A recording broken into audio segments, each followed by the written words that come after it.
Oftentimes when we think about conflict, we think about the worst case scenario.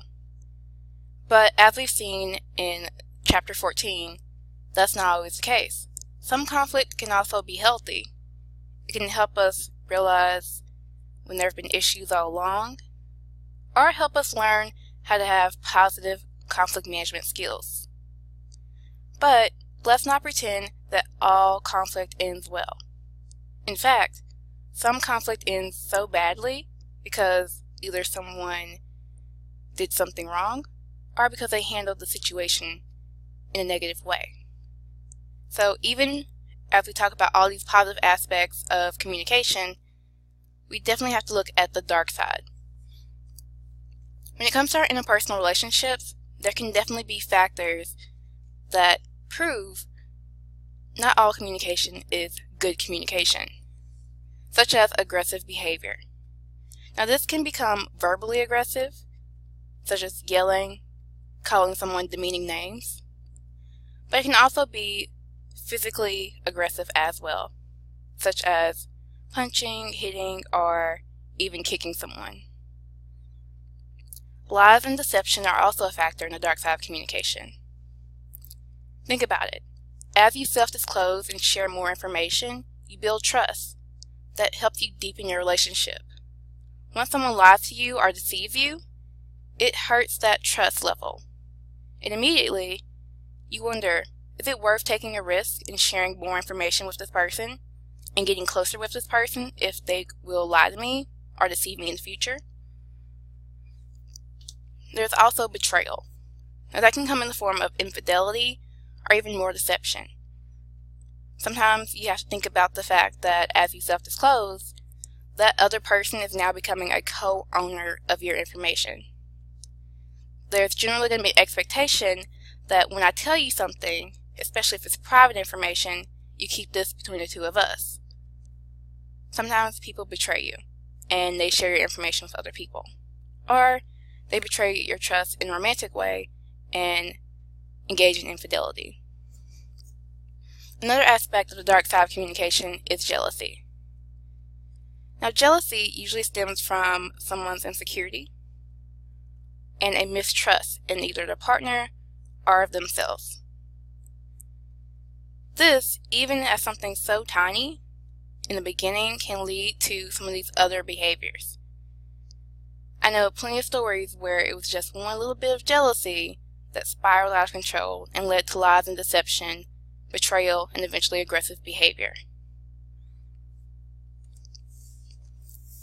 In fact, if we look at communication scholars, they've picked out 4 behaviors that have been so detrimental to do in a conflict situation that they have nicknamed them the 4 horsemen of the apocalypse behaviors. These include the following: criticism.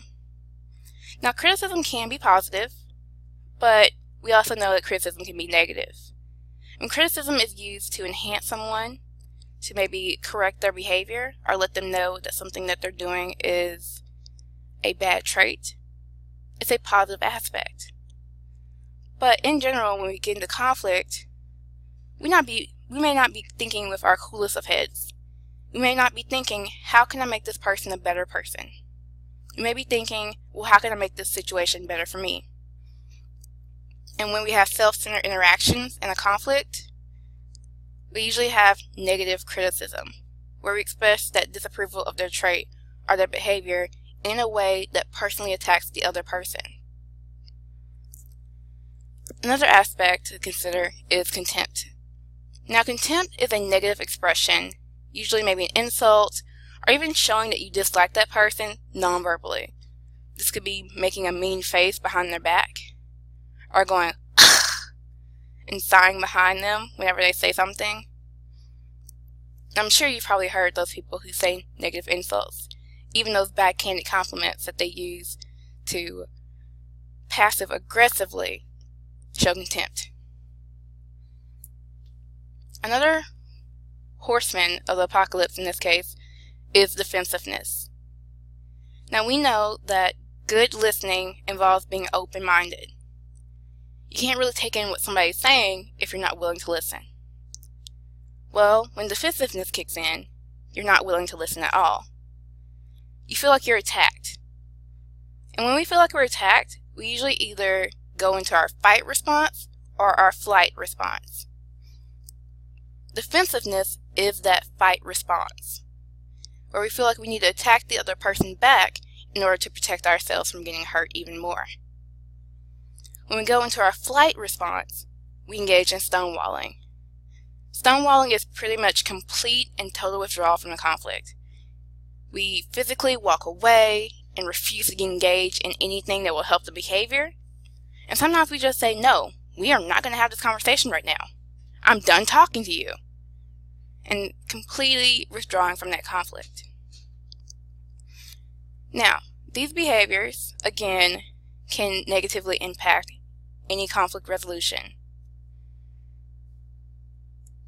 So again, remember that conflict is not just the yelling and screaming and overreacting. Sometimes it can be small, it can be tiny, but how you handle that conflict will determine if it works out in a positive way or if you end up on the dark side of communication.